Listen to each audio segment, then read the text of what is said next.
todos. Les doy la bienvenida al 29º evento del ciclo de homenajes de este año. Mi nombre es Estanislao Molinas y hoy tengo el agrado de estar moderando este homenaje donde conversaremos sobre los hechos que rodearon la vida de Milton Friedman. La Fundación de la Libertad tiene el orgullo de organizar homenajes a hechos históricos o referentes del pensamiento liberal de diversas épocas, haciendo una revisión de sus ideas y teniendo en cuenta su natalicio. El ciclo comenzó en el año 2015 con 4 eventos anuales, que con mucho esfuerzo y por interés del público se han incrementado en la actualidad en alrededor de 50 homenajes al año. Quisiéramos agradecer a Fundación Cívico-Republicana, Cátedra Alberdi, Fundación Bases, Liberar y Asociación Civil Río Paraná, que han estado colaborando con nosotros en la realización y promoción de los homenajes. Paso a presentar brevemente un contexto previo y vamos adentro del homenaje. Hoy nos adentramos en la vida y contexto de uno de los economistas más influyentes del siglo XX, Milton Friedman. Nacido el 31 de julio de 1912 en Brooklyn, Nueva York, en una familia judía de origen húngaro. Ya desde su juventud mostró una gran pasión por el conocimiento, destacando por su inteligencia y habilidades matemáticas, siendo estos talentos los encargados de llevarlo a estudiar en la Universidad de Rutgers y posteriormente en la Universidad de Chicago, donde se formó como economista. En términos temporales, el siglo XX fue padre de importantes acontecimientos que configuraron el mundo en el que vivió Friedman. Nació en una época marcada por la Primera Guerra Mundial, la Revolución Rusa y la Gran Depresión en Estados Unidos, eventos que influyeron en su desarrollo intelectual y visión económica, llevándolo al desarrollo de sus opus magnum en plena Guerra Fría. Desde el punto de vista social, Friedman se desarrolló en una época de grandes cambios y tensiones, tanto en Estados Unidos como en el resto del mundo. La lucha por los derechos civiles, los movimientos sociales y los cambios culturales de la época marcaron el escenario en el que sus ideas económicas fueron discutidas y debatidas. En cuanto a una óptica económica, Friedman vivió en una época de grandes cambios significativos dentro de la teoría económica y las políticas gubernamentales. La Gran Depresión y la posterior Segunda Guerra Mundial llevaron a la creación de políticas keynesianas que abogaban por una mayor intervención del Estado en la economía. Esto fue lo que sirvió a Friedman para formular su antítesis. En el ámbito académico, fue un profesor de economía en la Universidad de Chicago, donde ejerció una gran influencia en la Escuela de Economía de Chicago y en el desarrollo del pensamiento económico liberal. En resumen, Friedman vivió en una época de grandes cambios sociales, políticos y económicos, los cuales influyeron en su desarrollo intelectual y la formación de sus ideas. Su defensa del liberalismo clásico y del libre mercado lo convirtieron en una figura destacada en la historia del pensamiento económico del siglo XX y su legado sigue siendo objeto de debate y estudio en la actualidad. Paso a presentar a los oradores del día de hoy. Para este homenaje tengo el agrado de contar con Santiago Martínez Soler, licenciado en Economía, posgrado en Desarrollo Local y Economía Social, con más de 15 años de experiencia en el sector económico público y agropecuario a nivel nacional. Por otro lado, Alberto Medina Méndez, periodista, consultor en estrategia y comunicación corporativa, analista político, conferencista internacional, empresario, director ejecutivo de Innovate Mindset y de Fundación Club de la Libertad, columnista del Diario Litoral e Infobae.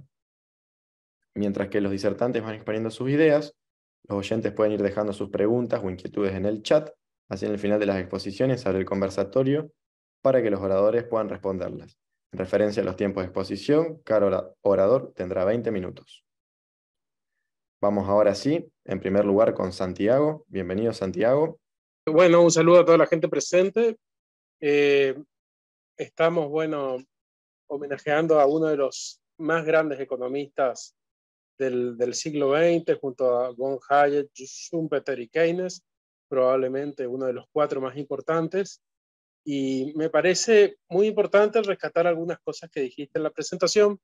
Una de ellas es que Milton Friedman nació en 1912, vivió una época de grandes cambios tecnológicos, nació después de que se produjo vivió después de que se produjo la Primera Guerra Mundial, la Segunda Revolución Industrial, vivió todo el periodo de la crisis del 30 y de la Segunda Guerra Mundial, con todo lo que significó en el plano económico esos sucesos históricos, y murió recién en el 2006. Y su principal ámbito de incidencia en las políticas económicas fue sobre fines del siglo XX, donde fue, entre otros, asesor de Reagan, de Nixon y de Margaret Thatcher. Bueno, ¿qué hizo Friedman importante? en una época en la cual más de la mitad del mundo estaba gobernada por totalitarismos de izquierda, con ideas socialistas, él fue un defensor de la libertad. Esa fue la primera cuestión importante.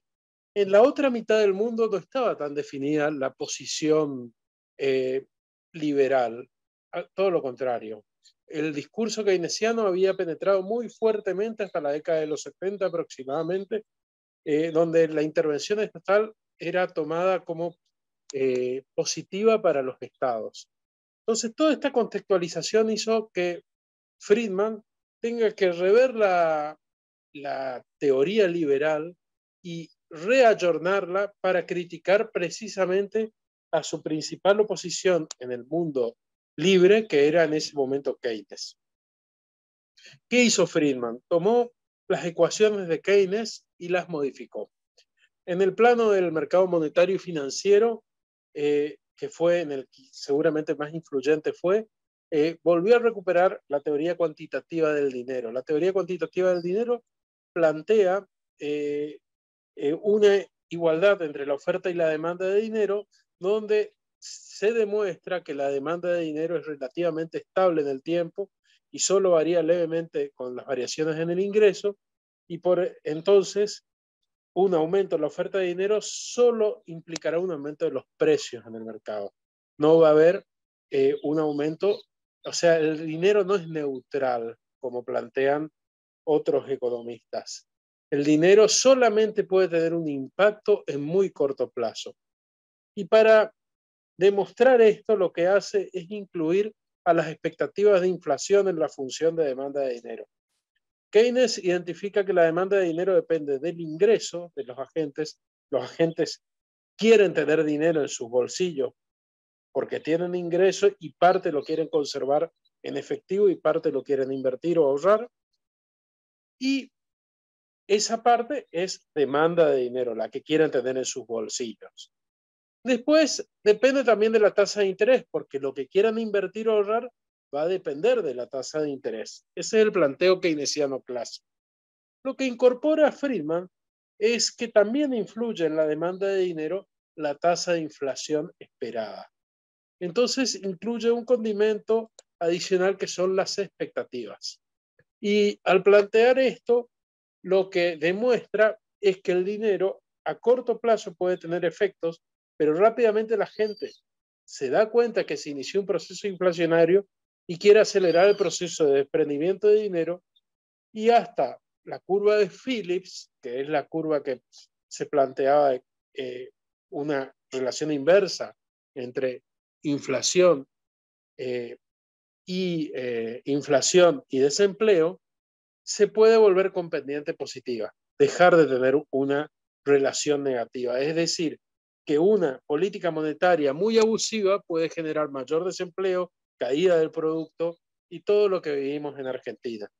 Y lo demuestra con muchos casos econométricos, porque él era muy bueno en materia de estadística y econometría, y demuestra cómo en muchos países el proceso de inflación produce esta inflación si es muy abusivo. Para retratar esto, lo que plantea Friedman es compara a la emisión monetaria o al aumento de la oferta monetaria con un alcohólico. El alcohólico generalmente cuando empieza a tomar bebidas alcohólicas es todo muy lindo, se alegra, puede disfrutar mejor de su vida social y los buenos efectos se ven inicialmente. Y con el tiempo esos hábitos alcohólicos lo llevan a tener que sufrir los efectos negativos del alcoholismo en la salud, en la vida social misma y, bueno, y demás. Es así la emisión monetaria. Los buenos efectos se ven primero y los malos efectos se ven luego. Y va más allá. Cuando el alcohólico quiere combatir su alcoholismo, los malos efectos se ven inicialmente de combatir su alcoholismo y los buenos efectos se ven más a largo plazo. Y ese es un problema que tenemos hoy en Argentina. Cuando querramos combatir los motivos de la inflación, probablemente los malos efectos se vean en un principio y los buenos efectos se vean más a largo plazo. Entonces es más cómodo este plan que lleva el gobierno actualmente, que es el plan Llegar, que es vamos a seguir con el alcoholismo para no tener los malos efectos, menos en este año que es electoral. Algo como esto plantea Friedman. Va rebatiendo uno por uno todos los argumentos que ponen en el eje de la inflación otra cuestión que no sea el incremento de la oferta de dinero, como la inflación importada, la inflación por el desajuste gremial y la presión gremial. Bueno, todo ese tipo de motivos de la inflación, él plantea que son totalmente secundarios y marginales y en realidad, en el caso de los ajustes salariales de los gremios, directamente él los da como una consecuencia de la inflación y no como una causa. Y bueno, y plantea que la inflación es totalmente un fenómeno monetario provocado por la intervención abusiva de los gobernantes. También retrata con varios ejemplos. Sería muy bueno que en algún momento vean los videos con muchos ejemplos de países en donde se usó dinero mercancía, como el tabaco, bueno, el oro, que fue un dinero mercancía muy vinculado. Después plantea para tratar de, en el mercado de bienes, plantea la cuestión del ingreso permanente.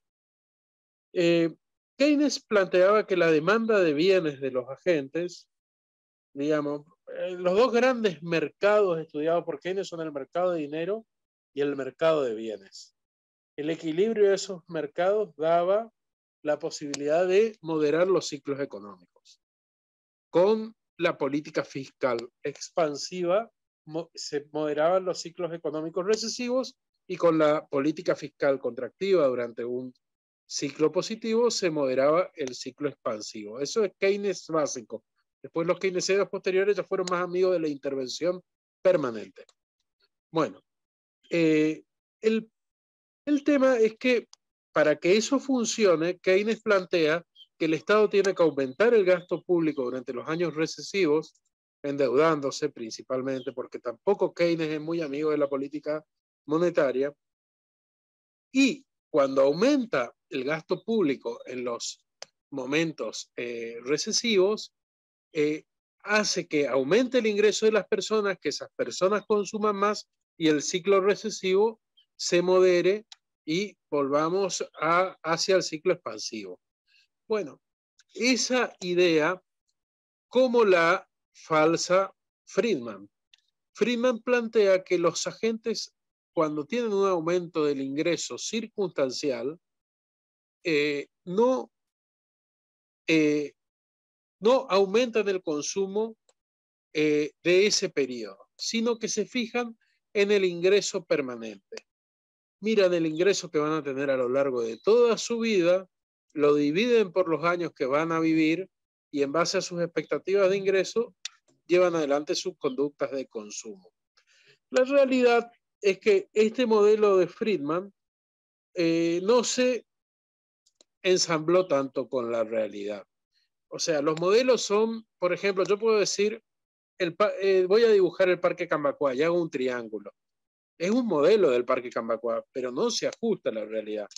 Distinto si dibujo con la forma del Parque Cambacuá. Bueno, el modelo de Friedman en este caso no se ajustó a la realidad, pero puso en el eje la cuestión de la ineficiencia del gasto público en ciertas circunstancias. Y él demostró econométricamente que el gasto público funcionaba muy bien en los periodos de posguerra y no así en los otros periodos. Bueno, es una cuestión para seguirla viendo. Creo que la solución de Samuelson me gusta más a mí que la de Friedman, que es una solución en la cual plantea un modelo con multiplicador y acelerador de la inversión, y donde en algunas circunstancias el acelerador de la inversión es mucho más importante que el multiplicador y generar un aumento del consumo es negativo. Bueno, es otro modelo para verlo luego. pero ahora que estamos hablando de Friedman, yo creo que los aportes de Friedman son muy importantes porque rebatieron los aportes keynesianos, moderaron las políticas públicas a partir del año 70 y casi todo el mundo siguió economías más liberales basadas en los modelos de Friedman hasta este siglo. Y hoy en día estamos en general mucho más moderados que hace 90, 80 años, cuando la mitad del mundo era comunista y la otra mitad era keynesiana. Bueno, esa es mi alocución. Gracias. Muchísimas gracias, Santiago. Gracias por tu disertación. Ahora sí, Alberto, pasamos con vos. Bueno, muchas gracias, Stanislao, en primer lugar. Gracias también a Santiago por la presentación. Yo me voy a apoyar un poco en esta presentación de formación profesional, así que pido disculpas, las disculpas del caso por esta dinámica, pero me gustaría compartir con ustedes este material. Voy a hacer un par de aclaraciones en el comienzo de esta presentación, me parece que son pertinentes. La primera de ellas tiene que ver con que el Club de la Libertad hace homenaje, como bien dijo Stanislao en la presentación, hace muchos años, y uno de los homenajeados tradicionales de aquella secuencia era justamente Milton Friedman. El 31 de julio, en esa época, que es la fecha aniversario del nacimiento de Milton Friedman, era la fecha que utilizábamos. Por supuesto, después fuimos a la dinámica de los sábados, y lo que hacemos siempre es tratar de acomodar esa fecha respecto de lo más cercano posible el sábado más cercano al aniversario de su nacimiento. Otra aclaración me parece importante, decir que yo lejos estoy de ser un especialista en Friedman. Sí, por supuesto, he tenido la posibilidad de leer varios de sus libros y fundamentalmente seguir la dinámica de lo que ha sido el debate en torno a sus aportes. Y quiero decir en esto, como inicio de mi presentación, que mi percepción personal y mi opinión personal sobre los aportes de Friedman han ido cambiando con el paso de los años. Y algo de esto voy a tratar de transmitir a lo largo de esta presentación, justamente para poder hacer un comparativo de cómo juegan las ideas de Milton Friedman en esto que nosotros llamamos liberalismo. Para eso, voy a tratar de que en esta hoja de ruta, muy breve por el tiempo que tenemos, recorrer tres aspectos que me parece que son bien diferentes, tres perfiles que tiene Milton Friedman. Uno es el académico, algo de esto avanzó Santiago en su presentación. La segunda faceta de Milton Friedman, que me parece también muy apasionante, tiene que ver con el hombre influyente, el hombre que es capaz de, con sus ideas y con sus aportes, conseguir que esas ideas se plasmen en las políticas públicas, y eso me parece también un aporte muy, muy interesante que vamos a tratar de recorrer. Y la tercera faceta, tal vez la más relevante para los que estamos en el mundo de las ideas, es su faceta de divulgador, de hombre, de transmisor de las ideas de la libertad, rol que cumplió acabadamente en su tiempo, cuando todavía el debate liberal no tenía las características que tiene hoy en el presente, con la diversidad y variedad de enfoques que el liberalismo ha tenido a lo largo de los años y cómo ha enriquecido esa discusión. Para eso, por supuesto, me tengo que remitir a lo que se llama genéricamente la Escuela de Chicago, que por supuesto es preexistente a Milton Friedman en términos conceptuales y de creación del marco de ideas. Friedman llega a la Escuela de Chicago, no es el creador ni mucho menos, sí posiblemente sea uno de los referentes más importantes y el que muchos conocen, porque tal vez no conocen la historia previa de esta escuela que ha hecho aportes muy relevantes con otros jugadores de primera línea, como el caso de George Stigler. Básicamente, cuando queremos intentar definir muy, muy rápidamente lo que es la Escuela de Chicago, nos podríamos remitir a definiciones básicas como esta idea de que forman parte de un grupo de personas que tienen un pensamiento económico, que son defensores del libre mercado. Hay que decir, porque esta es probablemente una de las diferencias más relevantes, quienes comulgan con esta visión académica y pragmática de la política económica, entienden que el Estado tiene un rol, no creen en la visión en la que el Estado no está presente, sino que en todo caso aparece con algunos roles muy, muy específicos, por ejemplo en el ámbito monetario. Básicamente lo que hizo, o el rol que cumplió la Escuela de Chicago durante mucho tiempo, fue combatir en el mercado de las ideas la aparición de la visión que bien planteaba Santiago hoy, keynesiana, es el debate de la época, es el debate de la segunda, tercera, cuarta década del siglo pasado, y por supuesto Friedman lo que vino a hacer en ese juego desde lo académico es aportar sus propias visiones, aportar en el sentido de colaborar y contribuir en la discusión que la Escuela de Chicago tenía sobre algunos de los temas, y por supuesto traer a la mesa temas de mucha relevancia, viendo desde Santiago hoy el tema monetario. Para hacer un poco la síntesis, podríamos decir que si quisiéramos tratar de caracterizar a la Escuela de Chicago, hay matices, inclusive hay detractores de la Escuela de Chicago que dicen que su origen es un origen de orden socialista. Esta discusión que después se mantiene con algunos exponentes de la escuela austríaca en el ámbito académico, siempre fue la acusación a la Escuela de Chicago, que era una escuela intervencionista, que era una escuela que tenía formación de raíz intervencionista. Lo cierto es que podríamos genéricamente decir que el enfoque económico que intentaba dar la Escuela de Chicago en diferentes etapas fue tratar de ver el comportamiento humano, cómo se mueven los hombres, cómo se comportan los hombres, y entendiendo esto, tratar de darle un enfoque económico a ese comportamiento. También, digamos, en la estructura de la tradición más marshalliana, la idea de estudiar mercados específicos, ¿no? De encontrar, aún hoy está este debate, de encontrar soluciones concretas a problemas concretos. Analizar un mercado específico, cómo se comporta, y a partir de ahí proponer soluciones de mercado, soluciones que permitan desde el mercado resolver esos problemas, tratando de entender que las regulaciones o las normas estatales se convierten en un obstáculo para que el mercado funcione y aparezcan las soluciones más prácticas. Este es el debate, diría yo, casi constante en esta escuela. Obviamente Friedman es un exponente de esta visión. Lo dijo Santiago también hoy, la crítica permanente a la visión keynesiana más aproximada a la intervención del Estado en la economía, y también un poco la crítica a lo que se conoce como el Estado del bienestar, a esta tendencia que fue contemporánea en los orígenes de la discusión con Milton Friedman, que era básicamente ese Estado que aparecía después del New Deal como una expresión de el Estado puede resolverlo todo y puede ser partícipe de las soluciones de las sociedades de aquella época. No me quiero meter demasiado en este mundo académico, me parece que hay mucho para decir ahí y muy interesante. Me quiero meter, sí, en la segunda faceta, que me parece tal vez una de las más interesantes de Milton Friedman, que fue su rol como influencer de dirigentes políticos o de gobiernos. Y lo interesante de esto es que, si bien es cierto que ha tenido una participación importante como asesor de varios gobiernos americanos, particularmente se recuerda lo de Nixon, se recuerda por supuesto lo de Ronald Reagan, en roles por cierto distintos, se le atribuye por supuesto una participación en algunas de las políticas públicas de Margaret Thatcher, dos personajes de la época muy, muy potentes. Hay que decir también que Milton Friedman fue un crítico de algunas de las políticas públicas que se daban en los 80, marcando algunos fracasos o errores de estos dos personajes, pero se lo vincula mucho al éxito, entre comillas, de aquella época, tanto de Ronald Reagan como de Margaret Thatcher, pero no fueron los únicos personajes sobre los que influyó, muy por el contrario, y esta es una faceta interesante de Milton Friedman.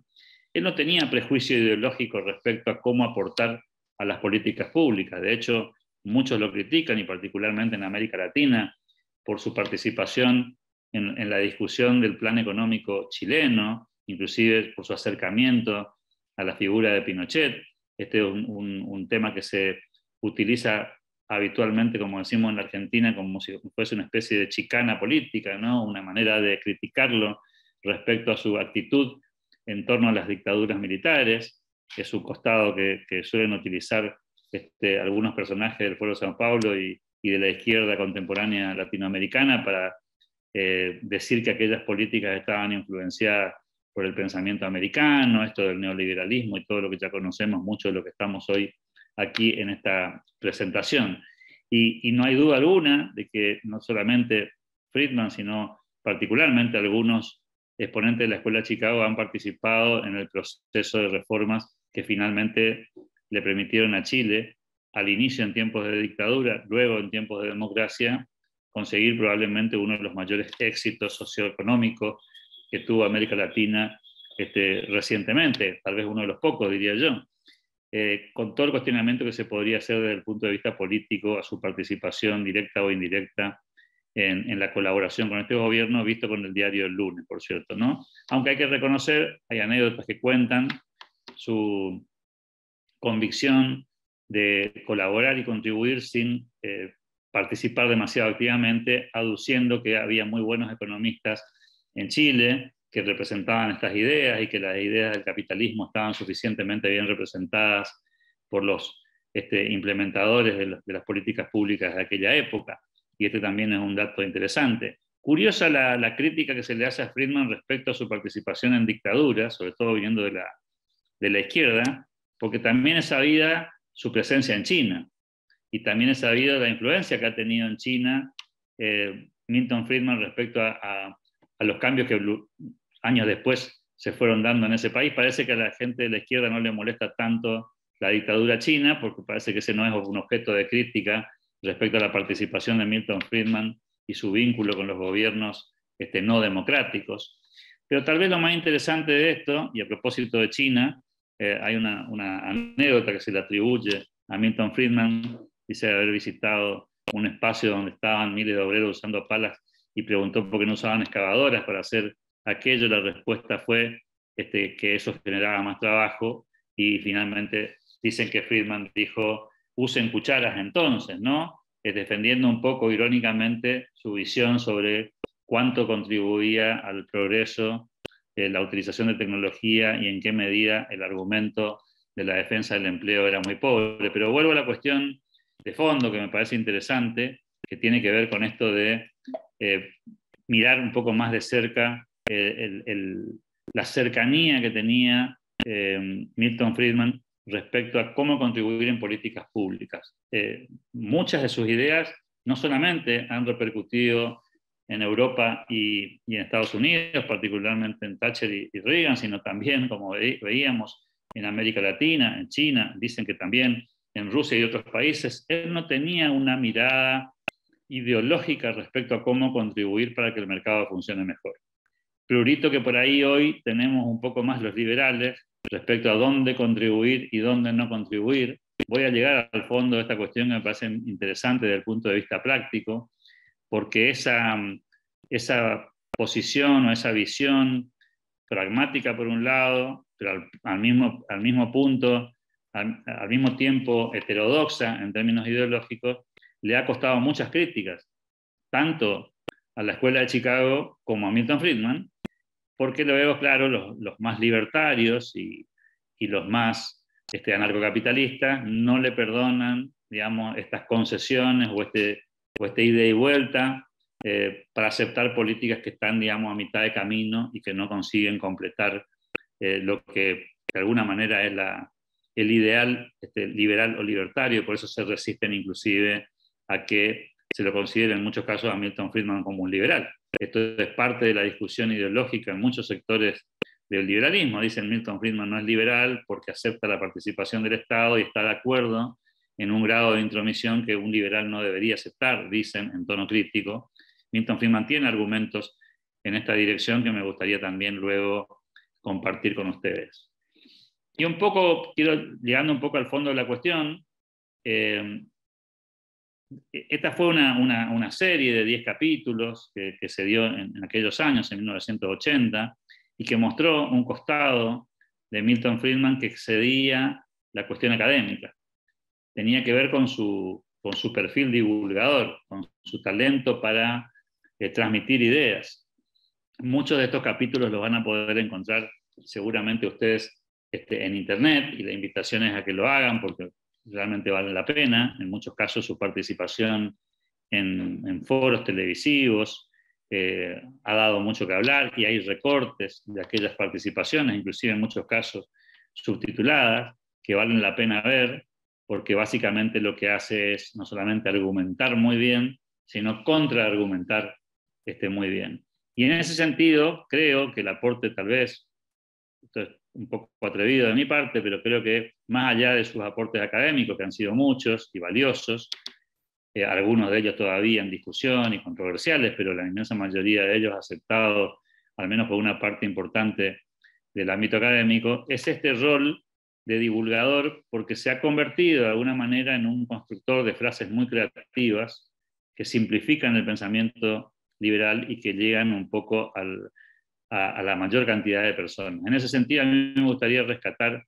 algunas de sus frases que me parece que de alguna forma simplifican la cuestión y al mismo tiempo permiten llegar más lejos en términos de las ideas, ¿no? Como esta, por ejemplo. Hay muchas frases famosas de Milton Friedman, pero a mí me gustaría quedarme con algunas, y me parece que esta podría ser una de las tal vez más interesantes. La solución gubernamental a un problema es normalmente tan mala como el mismo problema. Es la que fija posición, insisto, no estamos hablando de un hombre que aborrece del Estado, no odia el Estado, no cree en la desaparición del Estado, sí cree en que el Estado es utilitariamente hablando, muy malo para resolver problemas, y que intrínsecamente puede fracasar todo el tiempo. Lo ve como un científico en algún punto, y creo que eso puede ser un dato muy, muy interesante para reflexionar. Creo que ha llegado muy lejos con esto, ¿no? Esta es otra: los gobiernos nunca aprenden, solo la gente aprende. Por aquello que muchas veces discutimos en el ámbito de la política pública, de por qué los gobiernos no corrigen, no resuelven, no hacen, y le pedimos, digamos, al gobierno como si fuese un ser humano que aprenda de sus errores. Bueno, la gente aprende de los errores, dice él, no los gobiernos. Esta frase también me parece muy, muy interesante en términos, insisto, de la divulgación. Me sale el rasgo de comunicador en esto, y valido la capacidad de síntesis para transmitir una idea con potencia a partir de un concepto, ¿no? Esta frase es controversial porque algunos dicen que no es de Milton Friedman. Algunos se lo atribuyen, otros dicen que no es propia. Si pones al gobierno a cargo del desierto del Sahara, en 5 años habrá escasez de arena, decía él, otra vez tratando de demostrar la ineficacia intrínseca del Estado para resolver problemas. Tal vez una de las más conocidas, la nombró Santiago indirectamente: la inflación es siempre y en todo momento, en todo lugar, un fenómeno monetario. Esta también es una conocida frase. Es paradigmático el poder de la comunicación en este sentido, porque en Argentina, hace probablemente 10 años atrás, esta frase era discutida. Y hoy, en plena campaña política presidencial, hay al menos un 80% de los candidatos que repiten esta frase, directa o indirectamente. Pareciera que ahora sí hay una convicción de que se trata de un fenómeno monetario. Hace poquitos años atrás nomás, esta frase era discutida en programas de televisión y rebatida con mucha potencia, ¿no? Hoy los candidatos de buena parte de la oposición sostienen esta misma visión, y la reiteran. Digo, por esto del legado de Milton Friedman, ¿no? Este es probablemente un buen ejemplo. Con esta también me gustaría quedarme: una sociedad que pone la igualdad por encima de la libertad acabará sin igualdad ni libertad. Creo que también aquí es muy elocuente el planteo de Milton Friedman. No me voy a detener más de la cuenta en algo que seguramente los que estamos acá compartimos. Esta frase también me gusta mucho porque creo que de alguna manera pone sobre relieve algo que en países como los nuestros todavía es una creencia, ¿no? Nosotros seguimos hablando de cosas gratis. Y esta frase que expresa, que si no tengo mala memoria, la dijo en una entrevista televisiva o en un intercambio televisivo: no hay tal cosa como un almuerzo gratis, explicando que si bien alguien puede no pagar, no erogar, no meter la mano en el bolsillo para pagar un bien, alguien lo está pagando. Es decir, alguien se está ocupando de pagarlo, eventualmente puede donarlo, regalarlo, y en el caso del gobierno se socializa el costo de eso que aparece como gratis. Vaya el caso de la educación, la salud, en países como los nuestros, donde el Estado tiene una alta intervención en esos servicios. Él dice: no hay salud gratuita, no hay educación gratuita, hay alguien que paga, y probablemente inclusive el que cree que lo recibe gratis. Y esta me parece que es una frase brillante porque resume muy sintéticamente una cuestión conceptual que mucha gente en la sociedad no termina de entenderla, ¿no? Sigue pensando que esto lo paga nadie.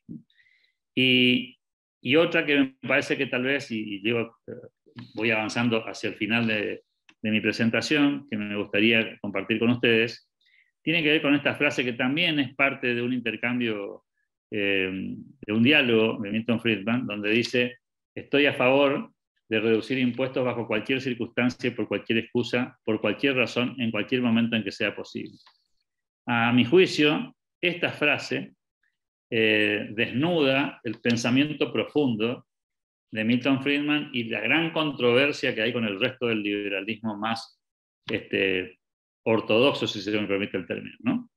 Los liberales, y yo he pasado en mi vida personal e ideológica por esa instancia, que creemos efectivamente que el Estado es un problema, que creemos efectivamente que el Estado no debe participar en un montón de aspectos de la vida en sociedad. Milton Friedman nos pone frente a un dilema práctico y pragmático, ¿no? Voy a tomar un ejemplo de la discusión académica y política actual. Un impuesto X, cualquiera que sea, no debería existir, porque primero que es un robo para los anarcocapitalistas con más claridad, en segundo lugar porque es distorsivo y porque altera las señales de mercado, y no debería existir. Pero Friedman nos pone frente a un dilema. ¿Qué hacemos frente a un impuesto que es intrínsecamente inmoral, que es muy elevado, si tenemos la oferta de reducirlo? Los más ortodoxos van a decir: o lo sacás o dejalo como está porque no vale la pena hacer otra cosa. Friedman dice: no, frente a cualquier posibilidad de reducirlo, en cualquier circunstancia, por cualquier razón y en cualquier momento estoy de acuerdo con una reducción impositiva. O sea, nos ponen frente al dilema de las soluciones grises, de los matices intermedios. Y creo que es uno de los grandes debates del liberalismo. Esta idea de todo o nada, de los blancos y negros, en la discusión económica y pragmática de la política pública, Friedman y buena parte de sus seguidores entienden que hay soluciones menos malas, que hay soluciones que no son soluciones del todo, pero que al menos minimizan el impacto de lo negativo y con las cuales ellos están dispuestos a negociar. Por eso es que esta escuela y esta forma de ver la economía, la política pública, dice: todo lo que sea posible de mercado y lo menos que sea posible de Estado. Pero no cae en la trampa del mercado sí, el Estado no, sino en la búsqueda de soluciones: más mercado, menos Estado. Y me parece que es un debate de absoluta actualidad, sobre el cual seguramente podemos tener posiciones distintas. No es la idea que tengamos la misma mirada, pero sí me parece que al debate aporta y mucho. Y quiero cerrar tal vez con el paradigma de la discusión liberal, libertaria, de Friedman, ¿no? Y que a mí me hace un poco de ruido a veces en la discusión cotidiana, con muchos amigos con los que conversamos estos temas. Es paradójico que muchos libertarios que suelen estar en contra de la existencia siquiera del Estado o de una visión mínima del Estado, en la que la educación no es parte de ese rango, porque no son los temas que un minarquista estaría dispuesto a aceptar como parte de los roles básicos, ¿no? La seguridad, las relaciones internacionales, la justicia, y hasta ahí. La salud no, la educación no. Es paradigmático que adhieran a la teoría de los vouchers de Friedman y acepten que el tema es cómo resolver el financiamiento de una educación que es de gestión pública. Porque esta discusión Friedman la da en Estados Unidos, no la da ni en Suecia, ni la da en abstracto, la da respecto de lo que pasa en Estados Unidos.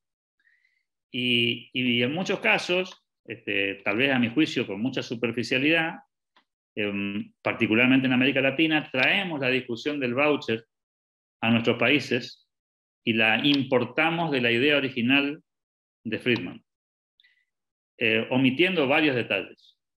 Primero, que la educación en Estados Unidos está prácticamente municipalizada, ¿no? ¿Sí? Depende más bien de esos reductos que no son exactamente la ciudad, sino que son el espacio educativo, el distrito escolar, ¿sí? Que no necesariamente coincide y encastra con la ciudad, y que son una especie de distrito estatal específico para el tema educativo, que tiene por otro lado un financiamiento directo, es decir, la gente paga un impuesto que va directamente al distrito escolar, que no pasa por los estamentos ni municipales, ni estatales, mucho menos federales.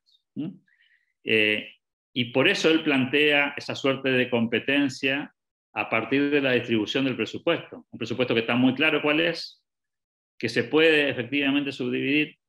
Cuando esa discusión se trae a América Latina, sin recaer en las diferencias, extraordinarias diferencias que hay con los sistemas públicos educativos de nuestros países, en algunos casos con sistemas unitarios, como varios países de América Latina, o sistemas federales como el de mi país, en los que la educación depende de las provincias y no depende del municipio. En primer lugar. En segundo lugar, no hay tal cosa como un impuesto de afectación directa. Con lo cual tampoco está muy claro cómo se construye esa caja a la que va todo el presupuesto educativo. Digo, no es que no corresponda al debate, pero habría que refinar bastante para poder traer la idea de los vouchers educativos a sociedades en las que funciona el sistema de otra manera y en la que inclusive, casi paradigmáticamente a mi juicio, se discute como si fuese un tema de orden federal, cuando no lo es, ¿sí? Básicamente es un tema de orden estadual en el mejor de los casos, y el Estado Nacional tiene bastante poco que ver con el presupuesto educativo. Mal podría dividir, subdividir y permitir que la gente reparta y distribuya ese presupuesto, porque ni siquiera es un presupuesto propio, es un presupuesto que le corresponde a cada distrito. Dejo esto como inquietud porque me parece muy interesante el aporte de los vouchers de Milton Friedman. Me parece que está muy manoseado en términos de la discusión académica e ideológica en el liberalismo, está hipersimplificado y por lo tanto no está trabajado, y en algunos casos, bueno, aquellos que tienen una posición más libertaria o más anarcocapitalista tal vez deberían repasar a ver si este tipo de soluciones tan híbridas en términos ideológicos encastran o no con esa visión, porque de hecho sería de alguna manera una suerte de contradicción bastante profunda. Hay que entender el concepto, hay que entender la idea que tenía Friedman, lo que él intenta en todos los casos, y ese es probablemente su mayor legado, soluciones de mercado. Lo que sigue planteando esta visión económica que Milton Friedman legó, y que por supuesto fue uno de los constructores, no el único, es cómo hacemos en cada mercado para conseguir la mejor solución posible, con la menor cantidad de participación estatal y con la mayor cantidad de competencia, porque claramente era un creyente del libre mercado, y por lo tanto un constructor de este tipo de soluciones. Aún hoy sus seguidores buscan mercado por mercado cómo resolver, cómo hacer que funcione el mercado como debe, para que sea el mercado el que encuentre las soluciones y no el Estado, no los gobiernos. Muchas gracias, Estanislao. Muchas gracias a vos, Alberto. Excelente disertación. Ahí adjunté en el chat los capítulos que vos nos recomendaste sobre Free to Choose. Están disponibles en YouTube, en español y en inglés. Bueno, ahora sí vamos a pasar al conversatorio. Primero le agradezco a Silvana Ayul por su saludo. Muchas gracias. Ahora vamos a comenzar primero con una pregunta para Santiago, de Raúl Ángel Rodríguez, que nos dice: magníficas exposiciones. Pregunta: ¿qué respondería o propondría hoy Milton Friedman ante conceptos en boga como las políticas ESG, ambiente, sociedad, gobernanza, el cambio climático y el nuevo capitalismo de stakeholders? Bueno, sobre ambiente, Milton Friedman tenía una idea que la planteó, que es la idea de que en el ambiente, aquellas empresas que quieran realizar daño al medio ambiente tienen que pagar como bonos verdes. De hecho, existe algo de eso en algunos países donde las empresas que dan emisiones de carbono tienen que pagar bonos verdes, que son compensaciones que hay otras empresas que se encargan de producir, por ejemplo, las forestadoras acá en Corrientes, que forestan y mediante eso absorben emisiones de carbono, ganan con la forestación, las más grandes sobre todo, que hacen el programa completo y logran ganar un bono verde, el cual lo venden en el mercado a otra empresa que para poder emitir carbono tiene que comprarlo en el mercado libremente. O sea, yo para contaminar tengo que pagarle a alguien que descontamina, sería. En este caso, los dos son productores económicos, pero podría ser que alguien directamente se encargue de limpiar ríos, una empresa privada, y con eso gane bonos que una empresa que contamina ríos. Esa sería la idea de Friedman respecto a ecología. Respecto a gobernanza, bueno, en gobernanza hay varios ámbitos. Obviamente, la Escuela de Chicago en general tiene una postura que es que donde pueda estar el mercado, tiene que estar el mercado. Digamos, dentro de los ámbitos de gobernanza. Está el ámbito de la autoridad, en este caso, que, como dijo Alberto, la autoridad está para administrar los bienes públicos puros, desde el punto de vista de la Escuela de Chicago, que son los bienes públicos como la seguridad, la justicia, son bienes públicos que si no existe el Estado, no los querría producir nadie, que tienen algunas cualidades, que es que no pueden excluir a las personas de la recepción del beneficio. Por ejemplo, la defensa exterior. Yo no puedo decir, está el país en guerra, te defiendo a vos y a ustedes no. A todos los defiendo, porque yo estoy defendiendo la frontera. Estoy probablemente en un lugar distante tuyo defendiéndote. Entonces, como no te puedo incluir, no te puedo cobrar por eso, y al que no paga, no defenderlo. Entonces es un bien que no puede estar en el mercado. Para esos bienes se creó el Estado, y para esos bienes tiene sentido. Y respecto a los bienes que pueden tener sentido económico, no tiene mucho sentido que el Estado participe. Y ahí hay distintas visiones, y es donde Alberto plantea que por ahí Friedman no era tan extremo liberal, y desde el punto de vista de la gobernanza planteaba que el mercado acapare todo, sino planteaba todo lo que podamos avanzar, pero vamos a quedarnos en un gris. Y me parece que esa es la visión de Friedman.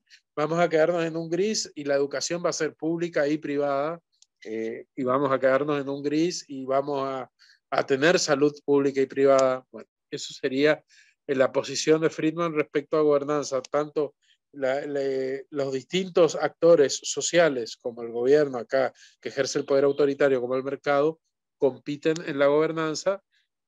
Tenemos que tratar de que gane lugar el Estado, el mercado, pero, no en una medida equilibrada. Y no me acuerdo qué más, de los stakeholders, y la verdad que esa es una pregunta que no puedo contestar, porque me parece, no logro hilar desde Friedman a un concepto tan empresarial como el de los stakeholders, que es una cuestión más de administración que de economía, por lo menos yo.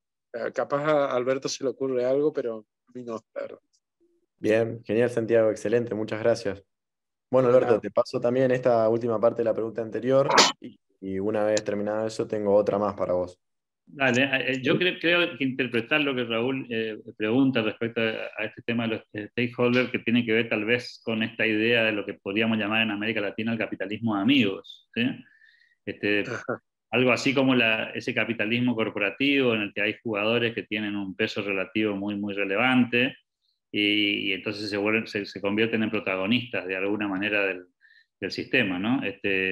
Tal vez se refiere a eso. Yo creo que no me puedo poner en la piel de Milton Friedman, pero él tenía una perspectiva, me parece, que permanentemente a buscar soluciones específicas de mercados específicos, con lo cual hubiera probablemente planteado cuestiones más de desestímulo a ese tipo de prácticas y de estímulo a la posibilidad de que se atomice el mercado. Él era un fanático de la competencia, ¿no? Él decía, si hay más competidores, hay menos posibilidades de la construcción de monopolios o de mercados controlados. Con lo cual hubiera seguramente estudiado por qué razones se concentra el poder. Bueno, nosotros sabemos por qué se concentra el poder hoy, ¿no? Tiene que ver con los intereses económicos y el enorme crecimiento del poder del Estado. Cuando el Estado crece, tienen más presupuesto para poder distribuir recursos discrecionalmente hacia sectores privados que considera relevante, y eso, por supuesto, lejos de ser un fenómeno de mercado, un fenómeno arbitrario, digamos. Pero, insisto, imagino, no lo sé, Estanislao. Genial, muchas gracias, Alberto. Y ahora sí, por otro lado, Juan Carlos Pacheco, te dejo una duda, una pregunta para vos. ¿Qué opinión tenía Friedman sobre las entidades multilaterales de crédito y en general sobre organismos como la ONU? Ya, hay una parte de la literatura que dice que Friedman estaba de acuerdo o había sido inclusive patrocinador y estaba, digamos, de alguna manera alineado con la creación de organismos multilaterales. Pero hay un famoso reportaje en el 98 de la revista Barrons, y yo me animo a leer un pedacito que me parece que muestra la posición que tenía él. Año 98, estamos hablando de Barrons, que es probablemente una de las revistas más influyentes de Wall Street en aquellos años. Decía Friedman: el FMI se creó en 1944 con el único objetivo de supervisar y administrar un sistema de tipo de cambios fijos entre algunos países. Ese sistema fue declarado oficialmente muerto en 1973. Entonces, dice Friedman, en el curso razonable de los acontecimientos, uno pensaría que iba a desaparecer. Pero no hay nada más permanente que un organismo gubernamental, más si es internacional, dice Friedman, manifestando claramente su oposición a la continuidad de la existencia del fondo. Dice, así que el Fondo Monetario Internacional, en vez de desaparecer, se cambió de rubro, pasó al negocio de dar consejos. Pero a diferencia de las consultoras privadas que cobran por sus servicios, el FMI no solo que no cobra, sino que además da subsidios. Cambió gradualmente de ser un supervisor de problemas de balanza de pagos a ser un mini banco mundial y un prestamista de última instancia. Creo que esta entrevista de Barrons muestra la mirada que tenía Friedman en el final de su vida sobre la existencia de este tipo de organismos internacionales. Es probable que haya estado de acuerdo en el nacimiento del Fondo Monetario con ese rol que él determina, ¿no?, como cuidador de los desórdenes de balanza, pero dice, en el 73 cambia el sistema y deberían haber desaparecido. No sé si contesta esto, Juan Carlos, tu pregunta. Muchas gracias, Alberto. Bueno, ahora vamos a pasar, quedan dos preguntas más que son de desarrollo, así que le otorgo una a Santiago y luego la otra a Alberto, y después con eso pasaríamos luego a la conclusión del evento. La primera para Santiago, de Alex Quiroga, nos dice lo siguiente. Me interesaría plantear que Friedman desarrolló sus teorías en una nación que, en el último siglo, aún en sus crisis, no superó jamás los 2 dígitos anuales de inflación. Por contraparte, las ha superado y bajado a negativas, promediando máximos del 13, o sea, 1% mensual acumulativo o menos. Esto no causa inflación de precios y servicios, por no generar incongruencia entre renta presunta y costos de reposición, o en pirámide de gastos para consumo contra valor diario entre cobros e ingresos. En una nación que permite renta mínima presunta mayor al 20%, créditos hipotecarios a baja tasa y ahorro, dependiendo de la austeridad individual, del 25 al 40% de ingresos laborales, esto en comercio o ahorro es incontrastable a nuestra región, donde la carga impositiva es mayor, la renta es menor a la inflación y obliga a aumentar compras de consumo preventivo y comercialmente o servicios, que lleva a buscar aumentos preventivos en toda la línea, desde el insumo al final de la cadena. Mismo en relación por salarios. Esto acelera potencialmente la inflación hasta el infinito, obligando a los estados a frenos traumáticos y reinicios del ciclo. Basado en este análisis, sus teorías son difíciles de aplicar y la teoría de libre mercado y estado de mínima intervención se rompe. ¿Opinión? Esta es para Santiago. Sí, estoy releyéndola. Mira, respecto a la primera parte, yo le agregaría algo más, que es algo que me parece que es importante para la baja inflación de Estados Unidos, que Estados Unidos paulatinamente en el siglo XX tomó la hegemonía como moneda de uso mundial, y eso le dio un cierto margen para incrementar la oferta monetaria porque tuvo incrementos permanentes en la demanda de dinero. Entonces,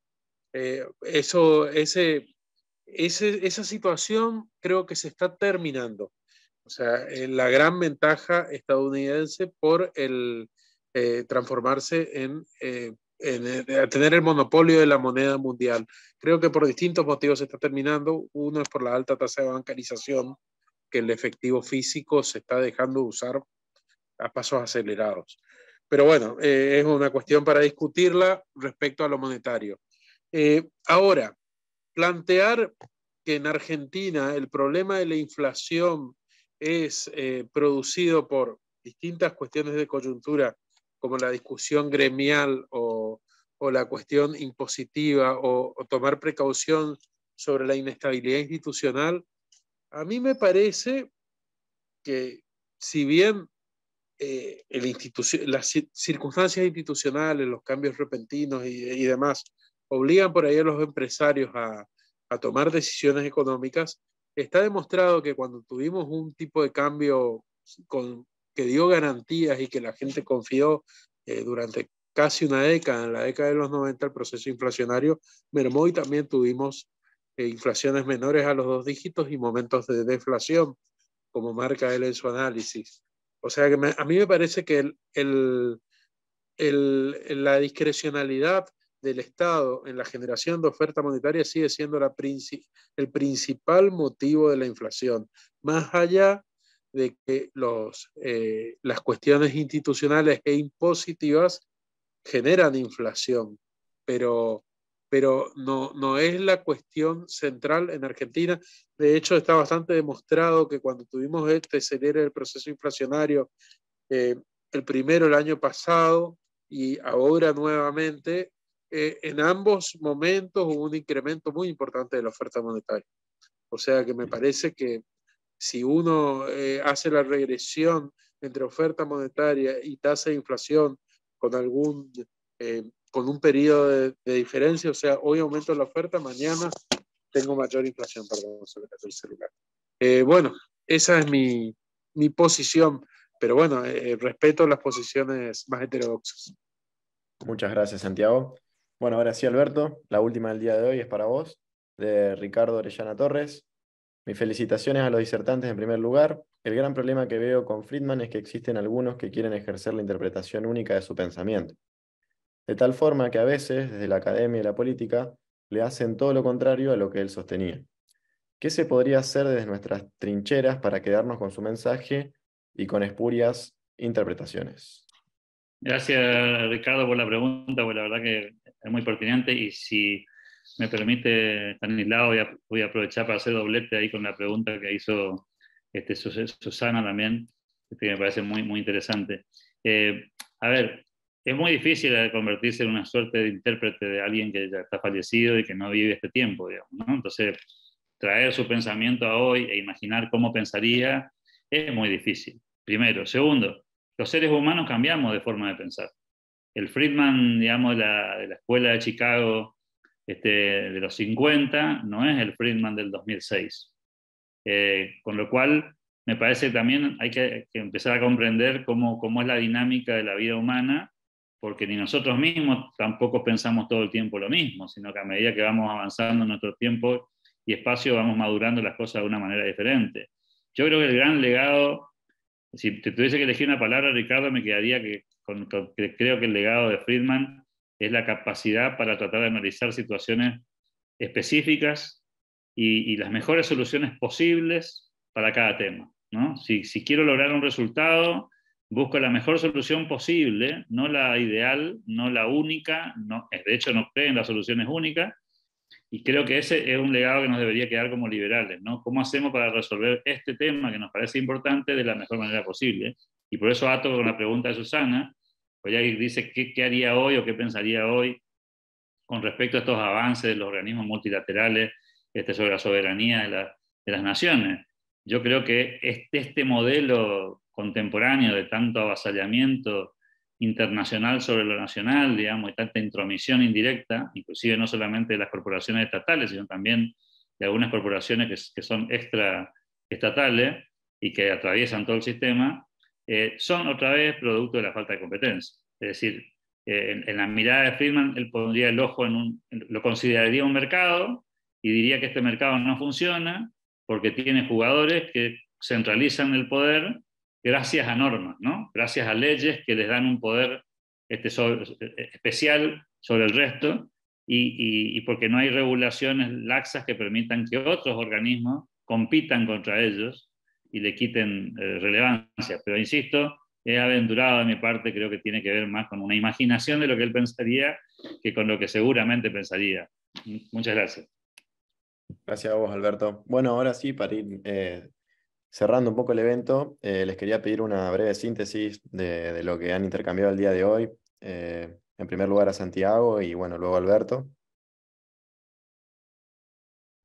Bueno, para empezar, me encantó participar. Hace mucho no participaba de los eventos del club. Me gustó revincularme con este espacio.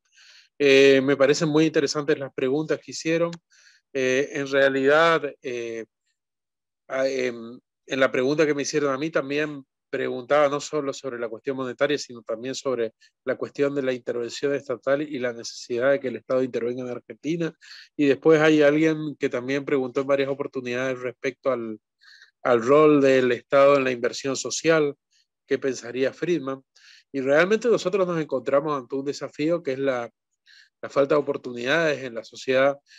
Nosotros si pensamos en el pensamiento de Sarmiento, cuando se puso a plantear la educación, Alberti planteaba la educación para algunos y Sarmiento dijo necesitamos educación para todos, y el Estado se volvió un gran administrador de recursos para darle oportunidades a la gente. Y bueno, entonces ahí están los distintos niveles de liberalismo, dos pensadores liberales como Sarmiento y Alberti pensando distinto respecto al nivel de intervención del Estado. Y obviamente que hay muchos matices y hay muchas cosas, porque los chicos que nacen en entornos súper humildes no tienen la culpa, y hasta dónde el Estado los ayuda, hasta dónde los perjudica, y es una discusión muy profunda que te puede volver socialista. Así que a mí me parece interesante plantearse tema por tema, y creo que hasta el mismo Friedman habrá tenido dudas en estas cuestiones. Muchas gracias por la invitación y voy a seguir participando. Muchas gracias, Santiago. Sí, Alberto, te escuchamos. Sí, cortito, te hago trampa otra vez en el lado. Uso la conclusión para contestarle a Vicente con el tema del rol del Estado, me parece muy, de la inversión social, me parece muy interesante porque, a ver, la solución de los vouchers es una respuesta de la inversión social de Friedman, de su tiempo, digamos, ¿sí? Era el tema educativo, era cómo resolvemos la falta de competitividad del sistema educativo, es muy crítico de aquel sistema. Hoy se preguntaría seguramente sobre esta discusión mundial que hay sobre el ingreso universal, sobre cómo se adaptan las tecnologías y la velocidad del cambio, y estaría buscando soluciones en el mercado para que no sean los gobiernos los que tengan que financiar ese proceso, o si los tienen que financiar, que sea lo más barato posible, para que tengan la menor cantidad de carga impositiva posible. Creo que esa sería un poco la conversación. Yo me quedo con el Friedman, no lo dije durante la charla, pero lo digo en el cierre, yo lo revaloricé a Friedman con el paso de los años. Yo estaba en la trinchera de los que lo criticaban muy duramente, como un hombre excesivamente pragmático y de baja cantidad de convicciones. Con el paso de los años aprendí que las convicciones se defienden con lo pragmático y no se defienden con lo retórico. Y bajo esa lógica empecé a entender por qué él buscaba ese tipo de soluciones. Y por supuesto siempre va a ser objeto de crítica por el tipo de soluciones que planteaba, pero me parece que ha hecho más aportes al desarrollo del mundo real Friedman que muchos de los otros teóricos que se han quedado lamentablemente en las bibliotecas, ¿no? Al menos por ahora. Muchas gracias. Gracias a vos, Alberto. Bueno, ahora sí que hemos concluido tanto la ponencia, nuestros oradores invitados, y ya hemos cerrado el conversatorio del día de hoy. La Fundación reconoce y agradece el esfuerzo, tiempo y participación a Santiago y Alberto. Así que damos por finalizado un nuevo evento y los invitamos al próximo homenaje, donde se conversará sobre Ron Paul, médico y político estadounidense, miembro del Partido Libertario, ex representante por el 14º Distrito de Texas en la Cámara de Representantes de los Estados Unidos. Esto será el sábado 5 de agosto por esta misma plataforma a las 18. Les recuerdo que estaremos compartiendo el flyer por nuestras redes sociales. Y bueno, los esperamos en el próximo evento. Muchas gracias por haber estado hoy. Saludos a Alberto, a Santiago. Un gusto. Nos vemos la próxima.